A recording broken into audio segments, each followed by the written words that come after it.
Rainbow Brite.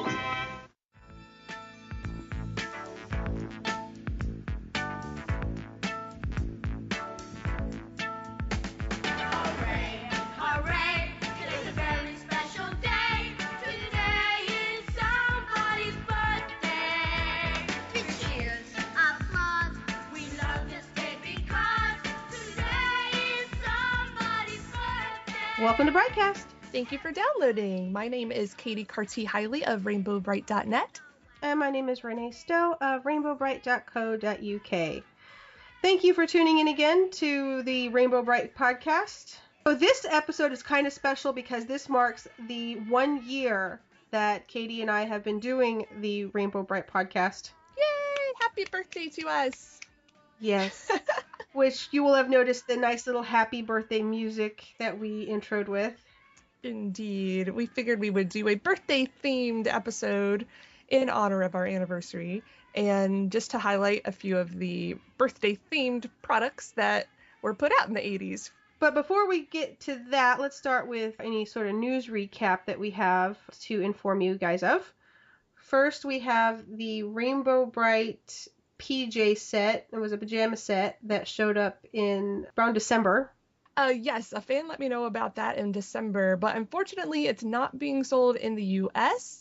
It's in Pennies or Primark stores over in Europe, and they actually exist in the UK, the Netherlands, Ireland, Spain, Belgium, France, Portugal, Germany, and Austria. So anybody who lives in those countries, yay for you, you can go get these awesome pajamas. But nobody else can because they are not available online, sadly. But they're super cute. It's gray pants with stars and Rainbow Brite's face on it. And then the shirt says hanging with the homies. And it's rainbow and starlight and twink. Those PJs are so much cuter than the ones that we actually did get in 2005. Agreed. 2005, 2006, they actually released a pair of Rainbow Brite pajamas, but it was just like this faded green with a Rainbow Brite print. Yeah. Yeah. They were not attractive. Need more color. Agreed. The next thing we wanted to let you guys know about was the Rainbow Brite t-shirts, which have showed up in Mexico. Yeah, again, not in the US, but they are in Walmart stores in Mexico and I believe other countries in South America. So yay for you guys, boo for us. Maybe they'll show up here eventually. But they've got 4 different designs and they're 4 different colors. There's purple, pink, blue, and red. And it's really, really cute artwork on the front of these. I don't believe it's any new artwork necessarily.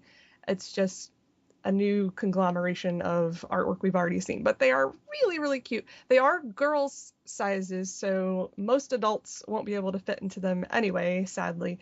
But the large size, I believe, is supposed to go up to like a 16-year-old teenager. So I'm adult. I have been lucky though. A fan from Mexico contacted me and she's gonna get me a set of the shirts. So I'll let you guys know if they fit me once I get them, and hopefully we can find some other willing fans to put them on eBay or something so fans in the rest of the world can get our hands on some. I don't think that you'll have much problem. You're very tiny. Usually with shirts, I'm okay. Pants, no. I can't wear little kids' pants, but shirts I can usually fit into like the largest size available. It may not be super comfortable, but I can at least get it on for a picture or something.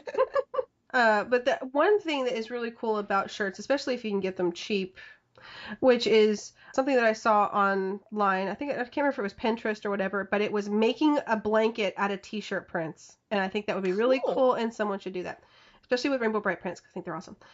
One of the other things we wanted to mention is Katy of RainbowBrite.net was actually all over the news this past month because of her Rainbow Brite Museum. Yay! I was. Oddly enough, the lady who interviewed me for the original article is a longtime Rainbow Brite fan. She's been a part of the mailing list from the early days, so she's been in the fandom for years, and we've just kept in touch all these years. We're friends on Facebook, etc. And she just sent me a message and said, hey, I've seen the pictures of your museum. I'd love to do a write-up about it. Would that be cool with you? And I'm like, absolutely. So yeah, I took some new pictures because I had updated it recently with a few new items. And yeah, just answered some questions for her article, and then it kind of blew up from there. I was not expecting it to get that much attention, and all of a sudden it was showing up on BuzzFeed and Curbed, and there were several other websites that picked it up and did their own version of the story. Thankfully, most of them got the facts right. Some of them invented a few. But for the most part, they're all accurate. Let's clear up a few misnomers about some of these. First of all, yes, Katy has 2 cats. Yes, she is married. And no, these pictures are not of our entire house. Some people assumed that, yeah, this is our whole house. Apparently, we don't need a kitchen or a bathroom. We just live in the museum, and that's our bed. I'm like, no, really. Me and my husband do not sleep in the bed covered in Rainbow Brite linens. So yeah, it's just part of the upstairs. There are other rooms to the house. It's a normal house. She has messed up with her cats and dog wanting to play on those sheets. Do you think that she's going to sleep in them? Right. And yes, the cats and the dog love the museum as well. Especially, it gets a lot of sunlight, so they love to lay in the sunspots during those times of the day. And one thing I did not mention, and I don't think we've talked about on the podcast, or maybe we have, as far as the collection rooms go, because it gets a lot of sun, I was worried about sun damage, and I put some UV screening, what do you call it? Like a UV screen film on all of the windows that blocks out like 99% of UV rays. So the items shouldn't be damaged by the sun over the years. Time will tell, but they shouldn't be. But the UV film for your windows is a great tip. I'm sure your other fans will definitely appreciate knowing about that. It's really awesome. It's a film. It looks like kind of plastic with some paper, and it has a spray, and you can put it on your window panes, and it keeps a lot of the light out. You can use that not just for your collection rooms, but even your house in general to keep your furniture from fading. Yeah, some of them are actually tinted so they can darken a room if you want. I got the clear version because I wanted all of the sunlight, just wanted the harmful rays blocked out. But yeah, there's a lot of different options out there. I was glad. I think that was something you told me about originally, so I'm really glad you did. But the Rainbow Museum, I'm not going to say the Rainbow Museum is open to the public, because that's what a lot of people are also getting about that article. And I guess technically I would say it is, because as long as they contact me first and don't just show up on my doorstep, then yeah, I'm happy to show it to anybody. I just need some warning. But yeah, I don't think anybody is going to just knock on my door and be like, hey, saw you online. Oh, come into your house. But I have had a couple of people actually. One's local, and I think one was maybe a state or two away, that said they would like to come by. I just said, yeah, give me notice. I'll be happy to show you around. So hopefully I will be doing some tours soon. I'm actually having some friends over next week that have not seen it yet, so that's going to be exciting. They're not necessarily big Rainbow Brite fans, but they did live through the 80s, so they know of Rainbow Brite, and they're just excited to see the whole setup and get a feel for it. So hopefully some of them will be transported back to yesteryear and remember some of their own Rainbow Brite love from when they were kids. Now, one thing the article also mentioned was that you've been collecting these for 20 years. Would you say that's accurate? That is, because I started when I was 15, and I'm going to be 35 this year. Oh, God, actually, it's more than that. It's 20. Wait, is that what you just said? 20 Did you years. say 20 years? Yeah. Yes. Okay. Sorry, my brain flipped for a second, and I thought you said 15. But yeah, that is actually accurate. I mean, it was slower in the beginning. In the beginning, it was more just whatever I found at thrift stores. And then on into the late 90s, early 2000s, that's when eBay was really picking up. And I started just collecting any little thing I could get here and there that I had the money for, because I didn't have a lot at the time. And as I've gotten older and had a little more disposable income for such things, I've just kept adding to it steadily. I'm not buying huge lots every month. You know, I'll go several months without getting anything, and then I might buy 4 or 5 things at a time. I used to check eBay on like a daily basis, but it got frustrating after a point because there were so many things I wanted but couldn't get at the time. So I was like, okay, let's just not frustrate myself further. I'll just look at it every once in a while. So these days it's more of a, oh, I'm in the mood. let's see what's out there, and I'll pick up something that I don't already have. Something else to add is we mentioned in a previous podcast, it was the movie special that we wanted to give away a Rainbow Brite comic book, but we never said who that winner is. So for this episode, we're going to go ahead and announce it. You will also find it posted on the BriteCast Facebook page. So the winner is... Drumroll. Mika York. Yay! Congratulations. You have won the Rainbow Brite and the Star Stealer comic book. Thanks for being a fan. All right, so just get in contact with us through the BriteCast message. Just go to the BriteCast Facebook page, click on message, and send us a message with your contact info, and I'll get that comic book out to you. Woohoo! All right, so let's get into the nitty-gritty. This episode is Rainbow Brite birthday specials here in the United States. We had 2 very special birthday items, other than the usual stuff, which is cake. For Rainbow Brite, they entered the It's Your Birthday Party with Rainbow Brite and Friends. And they also released a Happy Birthday Buddy Blue book, both in regular book form and audiobook.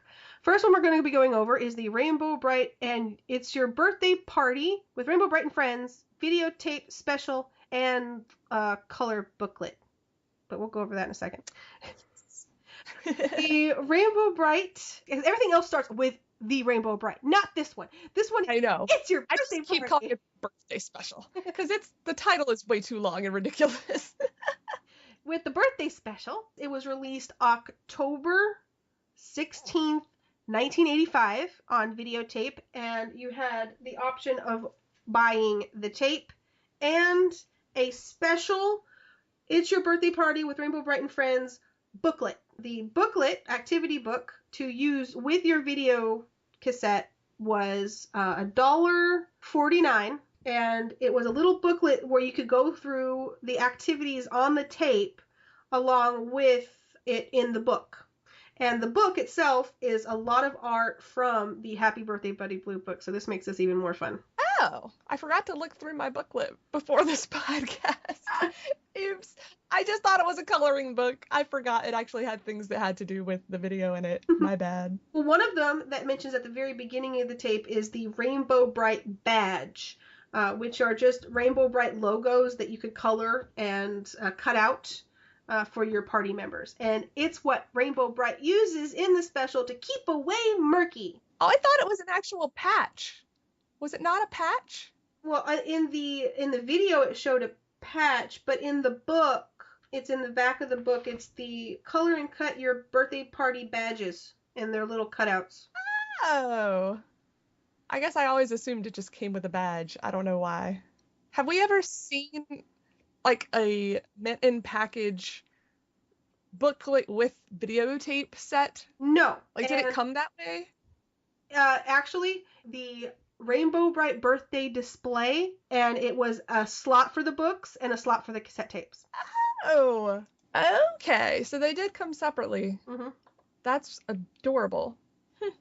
But which made it really sad is if you had the tape and you didn't have the book, you felt like you were missing out on half the fun.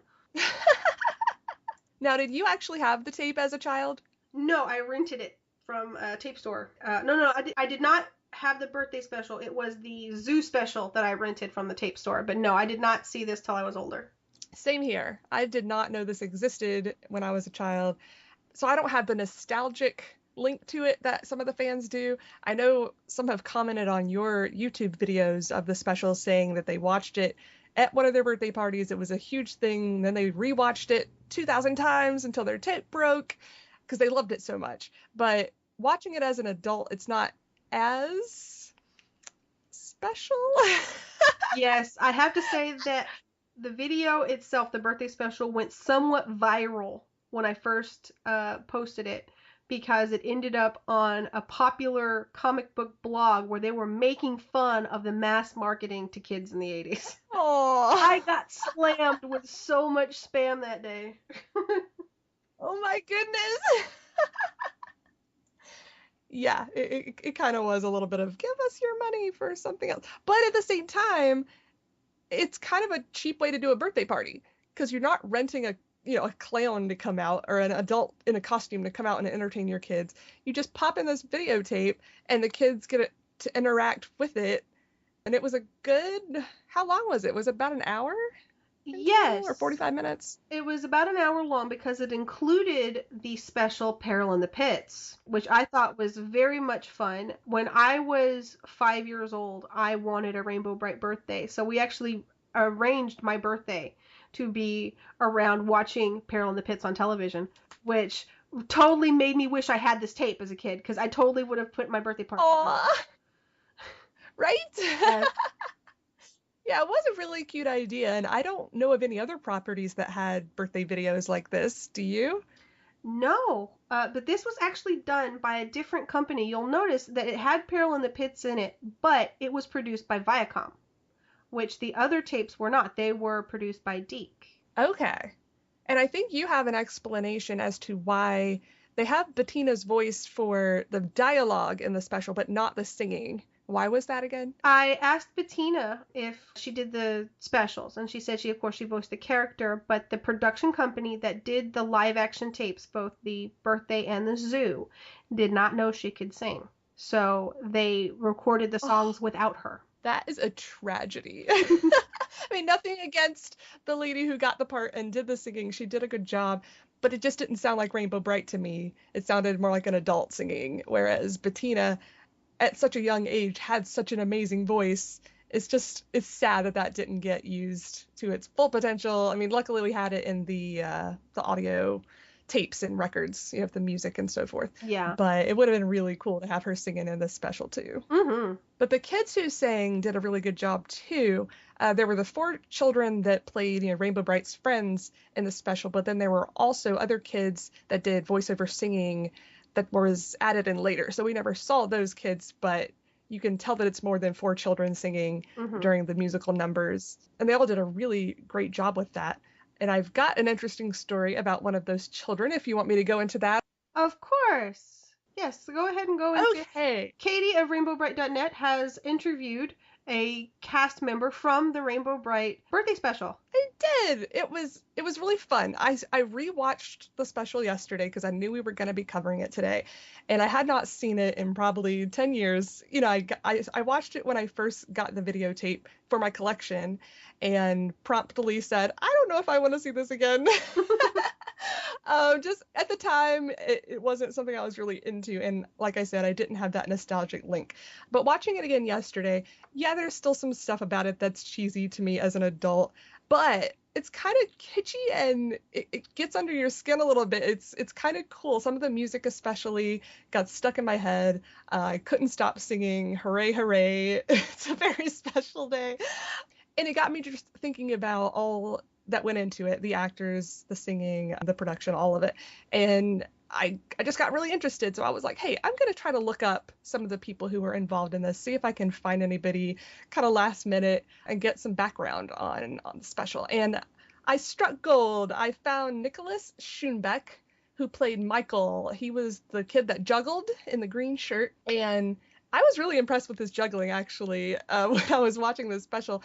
I've learned to juggle before when I was younger, and it's not an easy thing to do. And this kid was doing it like it was no big deal. And he was juggling several different items and did it many times throughout the special. And I was like, whoa, that kid's talented. Wonder how he got that job. So now we know. So basically, when Nick was 8 years old, his father decided to start a circus. They lived in New York State, not city. And the circus was called Friendly Brothers Circus. It was a one-ring show, and it toured around New York, Pennsylvania, and Vermont for about 6 years. But for it being a one-ring show, they actually had some very famous circus folk involved in it. And one of those performers was Lottie Brunn, who is a German woman. Interestingly enough, she had actually juggled for the Nazis and was titled the greatest female juggler on earth. So she was already in her, I believe, 50s or 60s by this point when they did the circus, but still a very talented juggler. She's so famous, actually, her costumes are like in museums. And if you Google her, you can see some video online of some of her performances. And she was amazing. Like when you're watching it, you think they're sped up because she's doing it so fast and so perfectly, but they're not sped up at all. She was just that talented. And Nick was her last student. So how cool is that he learned to juggle from someone as talented as Lottie? So that's, how he got his juggling skills that we saw in the birthday special. And also in his father's circus was Nikki Swarthout. I probably am not saying that right, but it's something along those lines.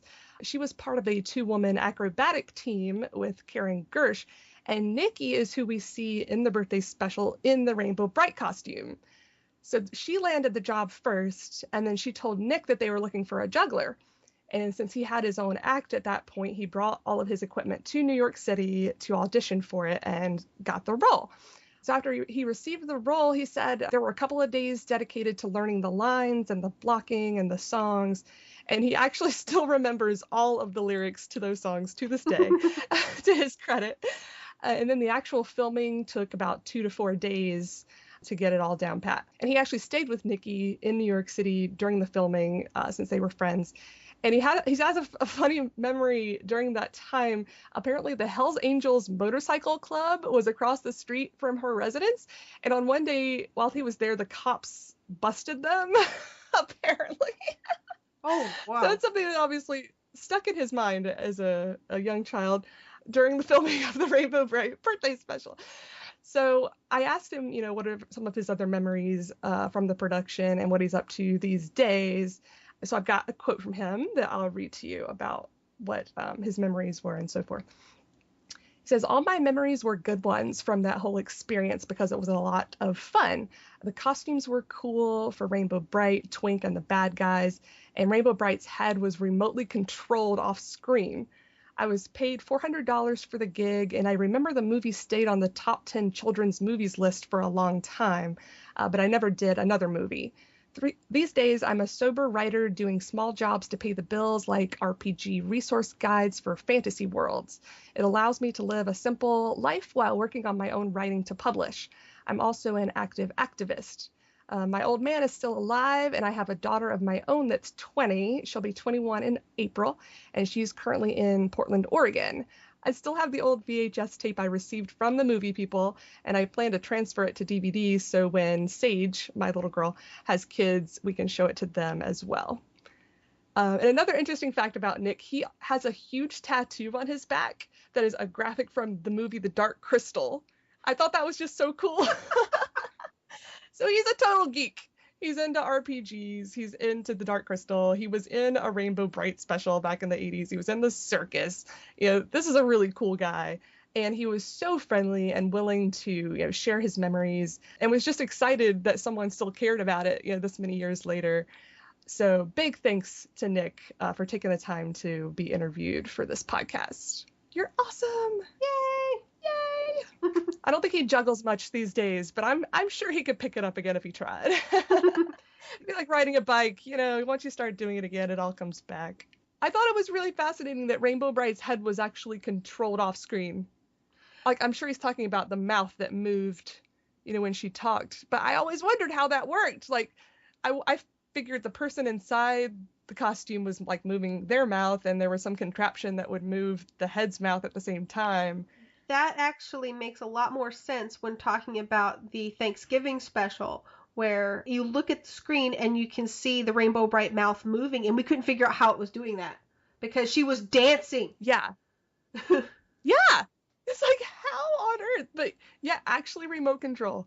That is so cool. And I wonder what ended up happening to those costumes, because I think you and I both have seen a couple of the similar costumes that were used for that were used in other things. Yeah, like photo ops and so forth. Yeah, I've seen it. Dance performers in Australia have a costume. Awesome. A couple of the store greeting costumes ended up on eBay. I actually got... That's what I'm thinking. Recently, I got a hold of the actual event catalog, which included an advertisement for the Rainbow Brite costumed characters, Rainbow Brite and Twink. It didn't mention anything about the heads being robotic, because I'm thinking that would be something, because they would have had to stage it to talk, and I don't think that they would have done that. Yeah, I agree. It was probably 2 different types of costume. So that makes me wonder if there was only one that was robotic, so to speak. That they used for the zoo special, and then the Thanksgiving parade. And then there might have been multiple versions of the other. The costumes themselves were designed by a company in California. For the Zoo Special and the Birthday Special, the costumed characters were done by Shafton Inc., which is a mascot costume company, and they are still around. Really? Yes. That's so cool. I've tried contacting them in the past to try to get some more information about the costumes. No one's ever replied. So. Aw. I wonder if they would still have, like, the pattern, so to speak, or the schematics so they could make another one. That would be really fun. Totally. I would have been all over that. Right? And I believe it was the same Twink, Lurky, and Murky costumes that were used in the Zoo Special, right? They look the same, yes. I'm that's thinking the Birthday Special came out first. The Zoo Special actually came out second because it came out in 86, 87. And the Birthday Special came out in 1985, October 1985, which would explain why I didn't have it for my 5th birthday, because my 5th birthday was April of 85. Ah. And it would have just come out before mine since it's October 27th. So yeah, my parents probably had no idea it even existed in time. Sadness. Sad face. But I always had fun birthday parties as a kid, so it's all good. Another thing I wondered, apart from the costumes, the backdrops were really well done. Mm-hmm. There were the sprite houses and the color castle and the rainbow, and I'm sure they just got tossed in the dumpster, but my childhood brain likes to believe they still exist somewhere. I really want them badly. But how cool that, I wonder who the artist was that created those, because they looked really well done, just like they were straight out of the cartoon. Kind of reminds me of, everyone keeps on trying to find the yellow brick road from when they did the Wizard of Oz. And it's like we're forever going to be trying to find the Rainbow Brite sets. Yeah. Yeah. Total want. It's like when I find my time machine at some point in the future, I'm going to go back to when this was done. And once they're done, I'll just sneak off with it when they're not looking. Well, in the Rainbow Brite Birthday Special, it starts off with the kids and they start singing the Happy Birthday song, which is actually somewhat catchy. Yeah. It is 80s delicious. That synthetic music is just awesome. Totally.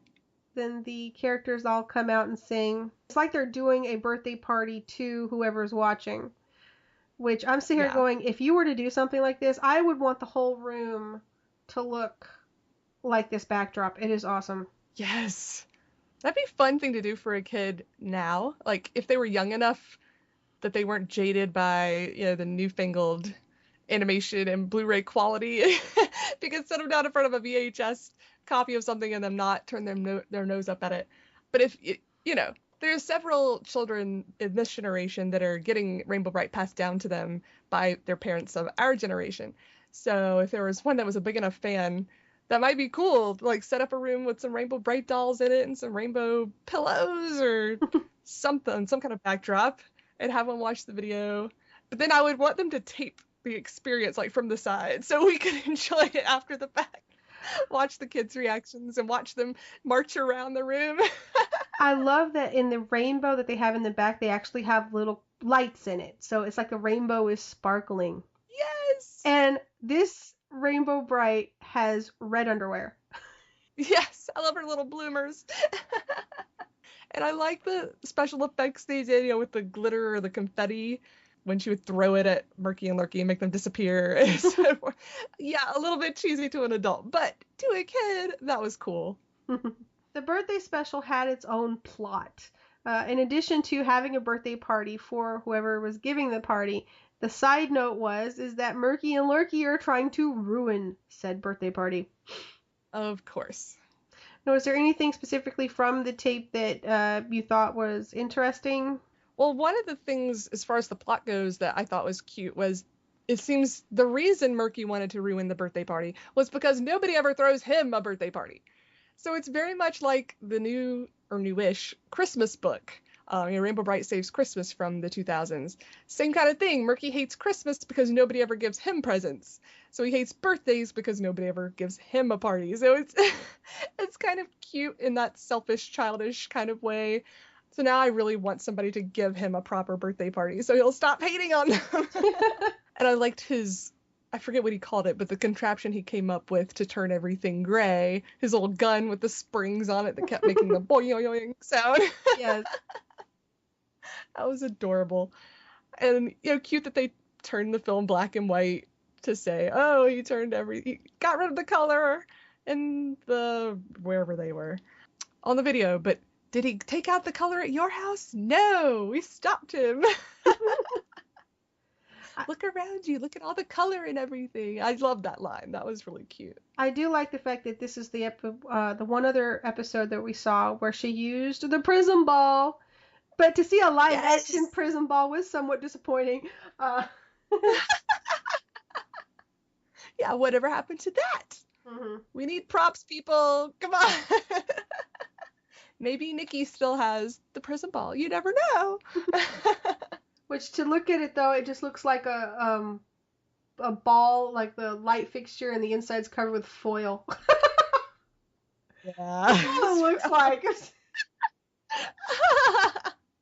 They made do with what they had. It was probably a lowish budget production, but I think it overall is a well done production. In the video, they tried to play games with you, and you could actually play along in your activity book, which the activity book was a lot of fun.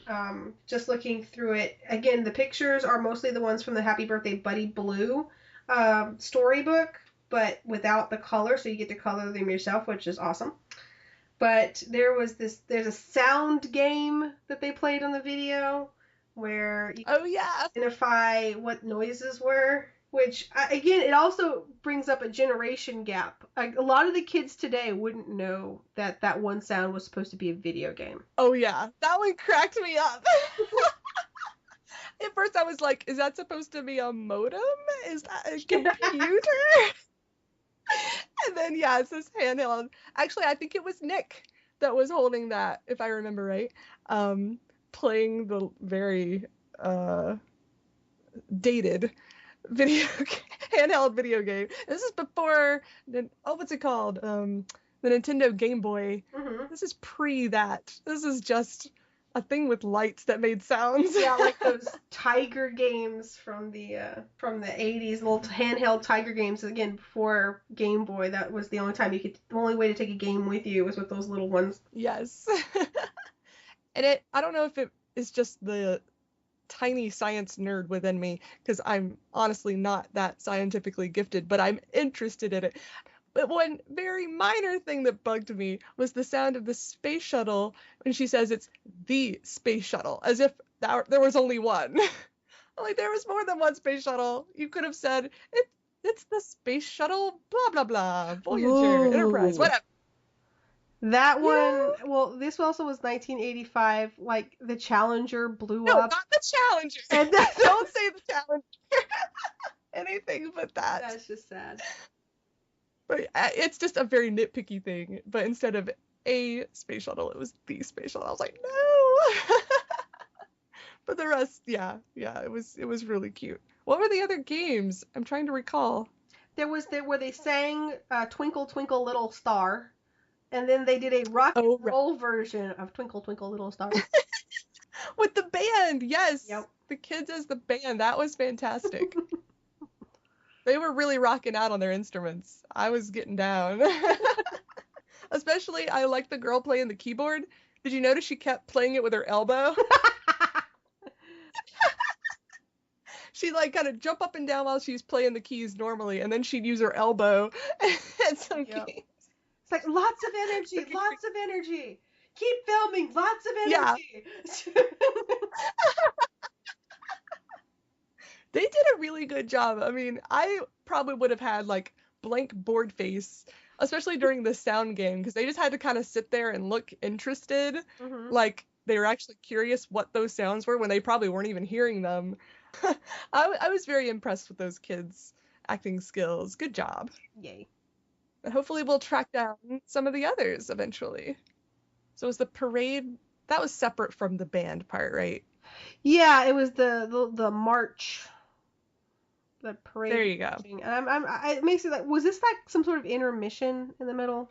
The little parade march? I don't think so. I wish that they had included rainbow-themed stuff that you could make that would make it more part of the tape. Like, for example, instructions for your parents of making like a rainbow bright cupcake or something, so that you could have, Ah, so that the kids could have it in the show and you could have it too, and it would, meld them together a bit more. I think that would have been fun. yeah, that would be cute. That would have been fun. Definitely. I think the parade, it wasn't so much an intermission as okay, we've been sitting for a while, time to get up and do something. Because kids can't stay seated for that long. And I liked it was, go around your room or the entire house. And I'm thinking the parents are going, oh no. Stay in the room, kids, stay in the room. But yeah, it goes back to also this kind of thing. I don't remember them doing it for any other character other than Rainbow Bright. I don't remember any other birthday specials that were like this. I mean, you could rent characters to come to your birthday parties, which was almost kind of like what this was. But this was a way, I guess, to let everybody have their own interaction with them. I have been to birthday parties, children's birthday parties, where they've had costume characters there, and it's kind of uncomfortable. Yeah, and kids are scared of them sometimes. Mm-hmm. I think being on the screen puts that distance between, so even if they're usually scared of people in costumes, they wouldn't necessarily be if it's on TV. Mm-hmm. But they're in person. Yeah, I've heard of some kids that just flip out, like no matter whether it's got a huge head on it or if it's just the person's head and a costume. Some of them, I don't know what that is. There's some phobia associated with costumes. Yes. Which is sad because I love costumes. Maybe not for this year, but next year, since next year will be the 30th anniversary for the birthday special. I should totally make my friends sit down and go through the video with me at my birthday party. That would be hysterical. And some of my friends would totally get into it. I can see this now. In addition to the Rainbow Bright birthday special, the costume characters, as we've mentioned before, were in the zoo special, which the zoo special is kind of fun because that's an actual physical location that we can actually visit. Yes. And we totally need to recreate that someday. Yes, I need to go to the San Diego Zoo, and I'm pretty sure it doesn't look anything like it was anymore, but I want to do those pictures where you have the picture of what it was and then what it is, and then yeah, that would be so much fun because it was an actual place. This may have to happen. Yeah. Just don't make it during San Diego Comic-Con. Oh, no way. Because the flights would be way too expensive and you would have nowhere to sleep. Any other time of year, though, yes. Yeah, we need to plan that. Yes, we do. Rainbow Bright Vacation. But in addition to that birthday item, we also have the Rainbow Bright Happy Birthday Buddy Blue book. The book was they had just a hardback book, and they also had the read-along book, which the stories are the same, only the read-along has been changed slightly so that it could be read to you.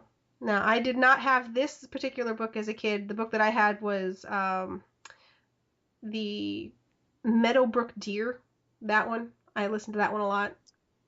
See, I didn't have any of the books as a kid. I'm jealous. Or any of the tapes, or anything other than a few dolls. So sad. The Happy Birthday Buddy Blue, again, was fun because, like the other audio tapes, at least in the United States, they included the original voice cast from the television show. Particularly on Happy Birthday Buddy Blue, you get, of course, Rainbow Bright, which was Bettina Bush, Buddy Blue, which was Patrick Fraley, and Mona Marshall, who did both Patty O'Green and Red Butler. And of course, you also heard in the background Robbie Lee as the sprites, and I don't think she did any other characters in this one because only a couple of characters really spoke. But then you had Corey Burton as Murky Dismal. Corey Burton is a voice actor who actually worked with Peter Cullen on Transformers. Peter Cullen is, of course, the original Murky. But for the albums, which were produced by Disney back in the day, it was Corey Burton doing both the singing and the acting in the audio cassette tapes. And we actually did find out also that the narrator of the Rainbow Brite books is... Linda Gary. Okay, so He-Man and She-Ra fans, get ready for your minds to be blown. Linda Gary, who sadly is no longer with us on this earth, in He-Man was Tila the Sorceress, Evil Lyn, and Queen Marlena, as well as a few other bit parts. And then in She-Ra, she was Shadow Weaver, Madame Raz, and Glimmer. So she was very, very important in both He-Man and She-Ra, some very important characters that she voiced. And a lot of those voices are completely different from each other. So very, very talented voice actress. Yeah, the fact that she was involved in Rainbow Brite at all made me squeal a little bit.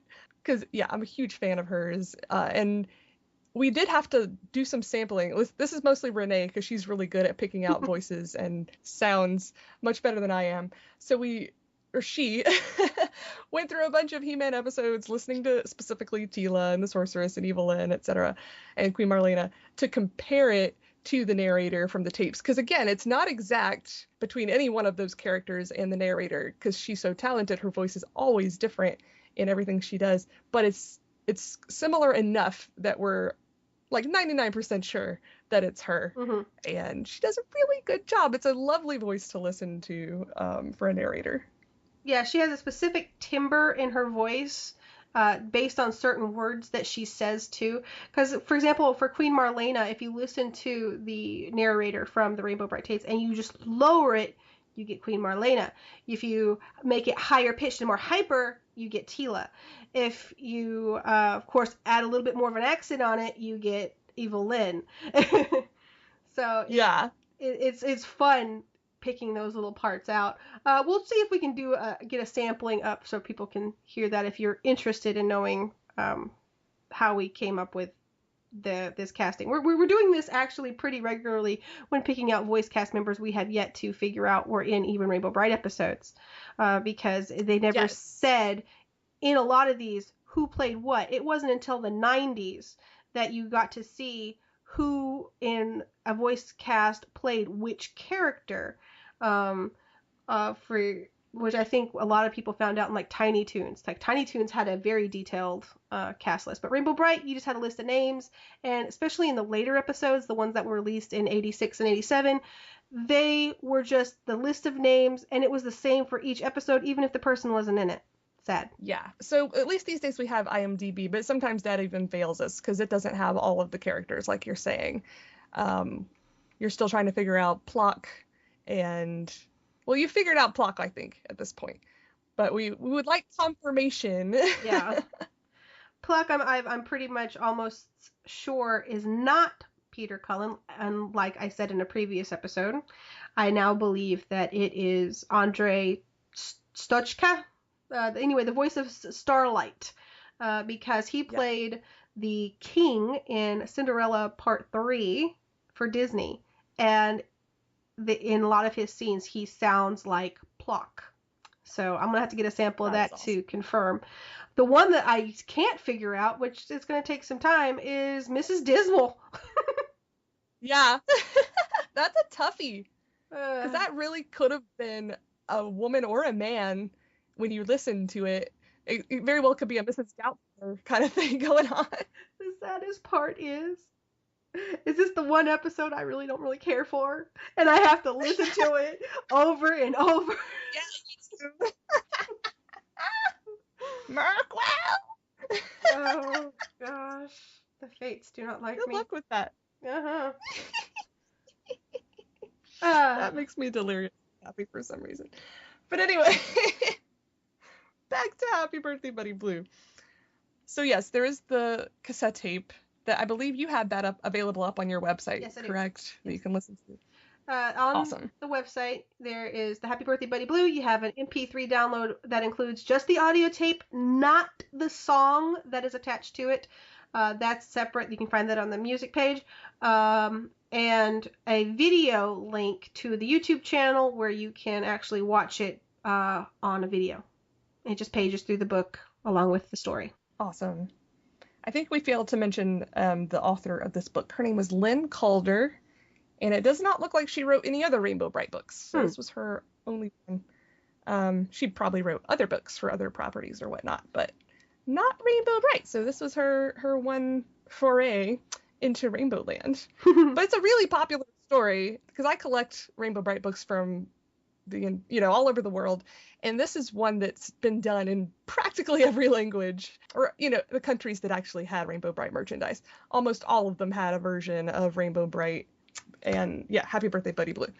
Although we discovered recently one of the languages, I wish I could remember off the top of my head which one. Dutch. It was Dutch. Okay, if you translate the title, if you put it in Google Translate and translate it literally, it says Buddy Blue and his girlfriends. He was a player. Yeah, that cracked me up. I laughed for a solid 15 minutes while I was figuring that out. But it's a really cute book, and it's got great illustrations. I forgot to look to see who illustrated it. It doesn't say. Well, considering that the artwork is used in the coloring books too, I don't know. Good point. Maybe this was just kind of stock art. Yeah, it doesn't say. At least I'm looking at the hardcover version. I'm looking on my wiki because I have both.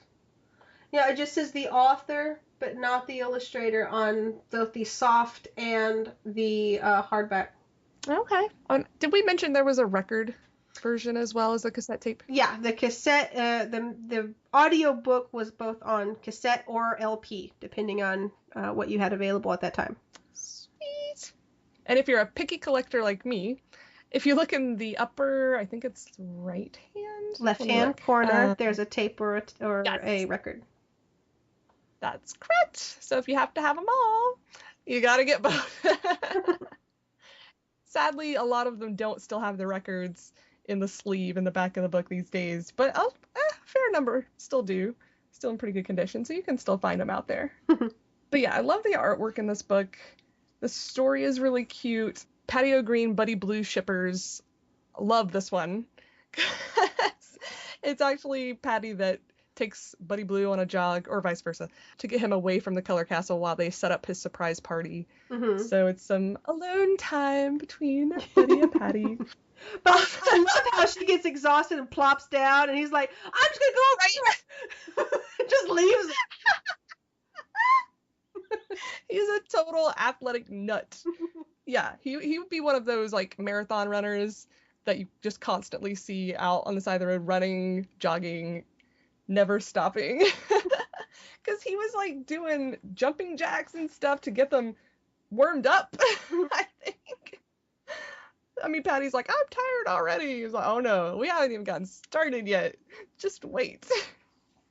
But it was cute too how they actually run through the different regions of Rainbow Land. Whereas, yeah, the red region, orange meadows, yellow plains, the green grange, into the blue zone. I've always loved that part of Rainbow Land. It's not illustrated often. There's maybe a couple of books that mention that, and I know at least one of the coloring books. Yeah, in a couple of the coloring books, because again, they reused a lot of artwork, but it goes through every section, but it's sprites and whatever the zone is supposed to be, and you're supposed to color it. Right. Because the blue zone is lots of water. Because the blue zone, I think, had a boat. Okay. The way it's illustrated in this book, I mean, it could be a forced perspective kind of thing for the photographers, listeners out there, but it makes it look like they're all relatively small sections of land. Because in this one picture, the rolling hills, you can see the red, orange, yellow, and green zones all right beside each other. And on to the next page, you see the blue. And it looks like there's actually sprite houses in each section as well. So there's the sprites that live right outside the Color Castle, but then it looks like if you want to live out in the country, you can live in one of the color zones of Rainbow Land. But I would love to see, I don't think they ever illustrated this, but it'd be cool to see an aerial view, so to speak, of Rainbow Land and how far out those zones go, and if they make a particular pattern. Maybe it's like a big color wheel around the Color Castle. Well, it kind of makes sense. Remember in the Rainbow Brite and the beginning of Rainbow Land, it had all the kids running from each corner, and they come in like a big pie. You're right. Yeah. Okay, then which zone has the pits in it? I don't know. I'm gonna bet it's either the blue, indigo, or violet. Yeah. It's gotta be one of the dark colors. But that's interesting. Yeah, I feel like one of the color kids got gypped. One of their zones has been taken over by some squatters that are jerks and won't vacate.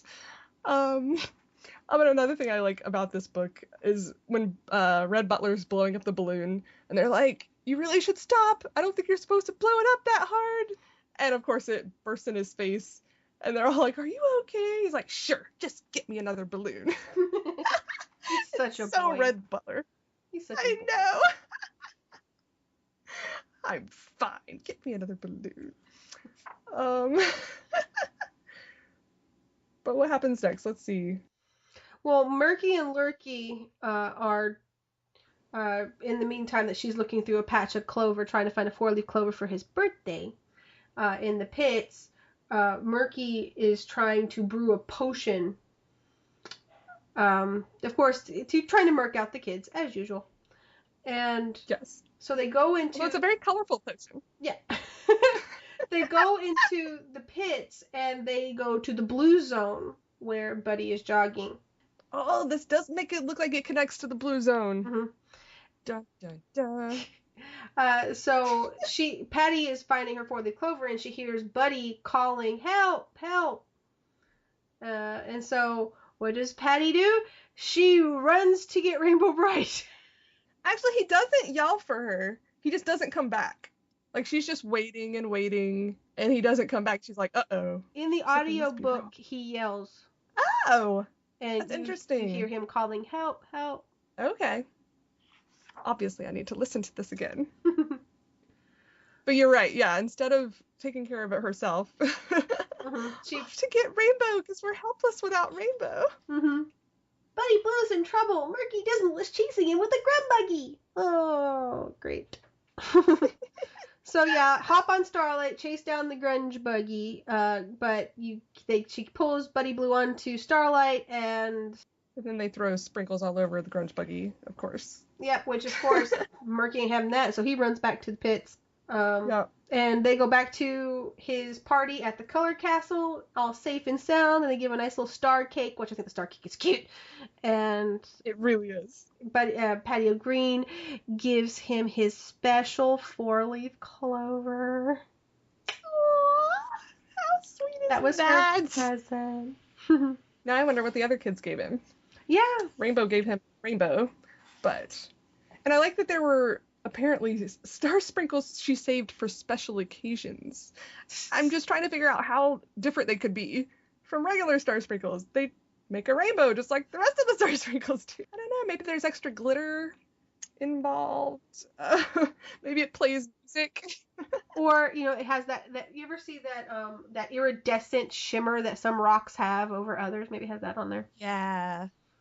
Oh, I bet that's it. Like extra special. And okay, here's another quandary. There are 7 candles on this cake. Is it just because there are 7 colors and they want them all to be represented? Or is he actually 7 years old? Or is it the other theory that he is now 700? I don't know. We may never know. At first looking at it, you'd want to think, oh, he's 7 years old, because usually you put a candle for every year. But Yeah. Again, it goes back to the fact that I stand behind the belief that Rainbow Land is timeless, so they don't age. That's my theory. But apparently they still have birthdays. Yes. Well, everybody still has anniversaries. Yeah. People, I mean, you look at Google.com and they have, it's so-and-so's 200th birthday, but... Yeah, they're obviously long gone. Yeah. But yeah, since we don't know the origin of the Color Kids, it's hard to say if they actually know the time of year they were born. Yeah. I mean, this makes it look like it's springtime or summer that Buddy Blue's birthday is in, but Yeah, and apparently we don't know. His birthday isn't the same as all the other kids. So Right. Yeah.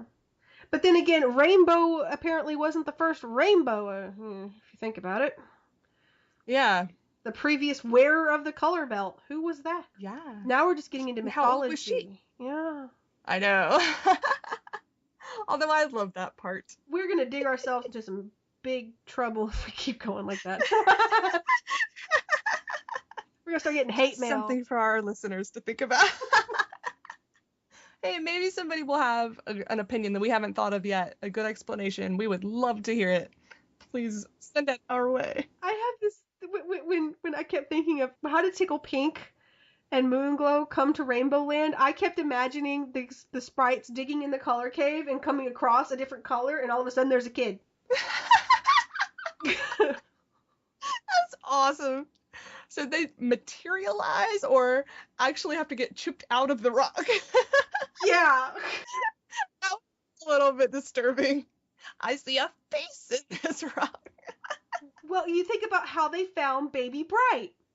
That's how they found Baby Brite. And then you think about in the beginning of Rainbow Land when Red Butler's sitting there in that stone cage. I don't know. Things that make you go, Yeah. Well, those are the two main Rainbow Brite influenced stories and specials as of the 1980s. There are more out there, and we will go over those at another time. This, however, was just our year. We've been podcasting for 1 year, and it being our BriteCast birthday, wanted to share a few of those things with you. Yes. Oh, we also should mention there was some other birthday-related merchandise, such as party invitations, greeting cards, plates, cups, napkins, tablecloths, or table covers. They weren't really cloth, they were paper, but you know what I mean. Can you think of anything else? I think there were some balloons, like helium balloons. Streamers. Oh, and the cake pan. Which I have one of those. Yes, me too. They're awesome. Oh, and just for the people who are wanting to know, because of the nostalgia kick of the Wilton cake pan, which was done by Wilton in 1985, which was the Rainbow Brite design cake pan, Wilton does have a copy of the instructions in PDF format on their website. No way. That's awesome. Yay, Wilton. That makes me really happy. Yeah, they're still going strong, aren't they? They're still kind of the name. Yeah, Wilton is the name in cake and candy. That's what I thought.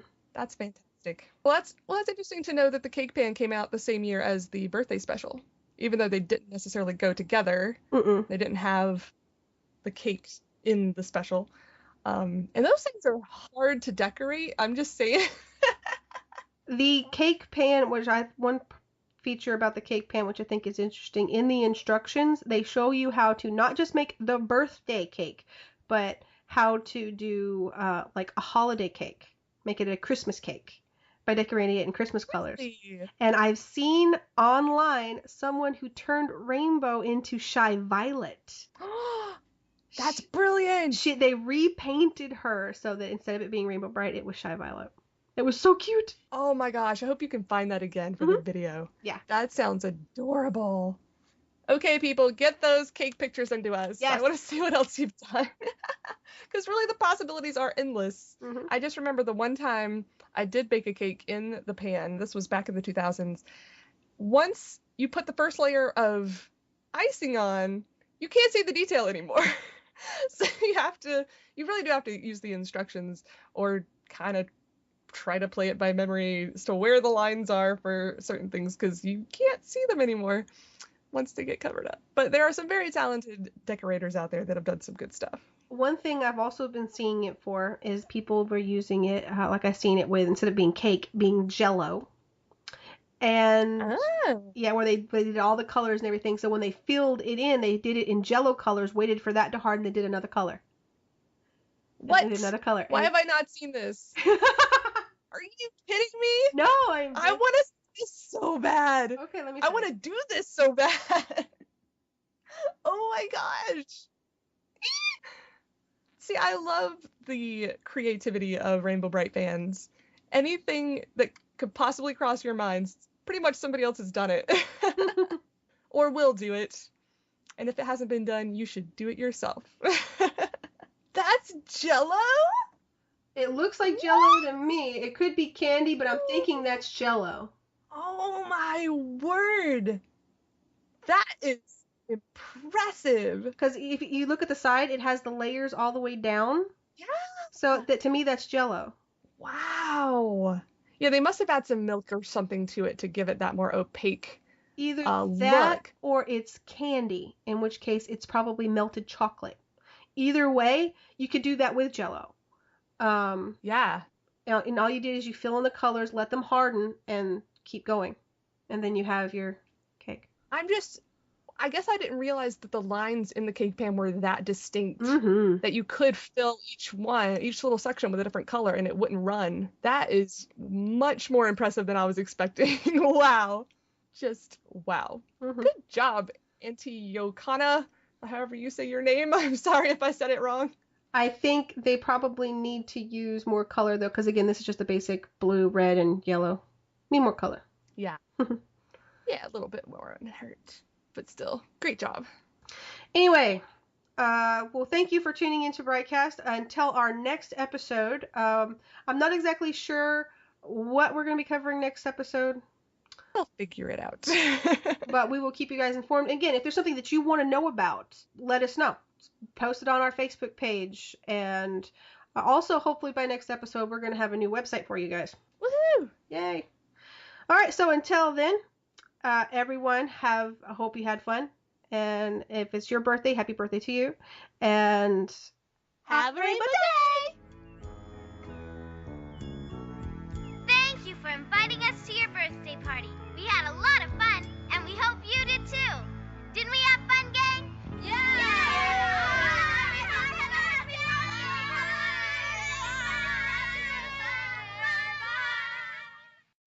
We'll be back. Don't go away.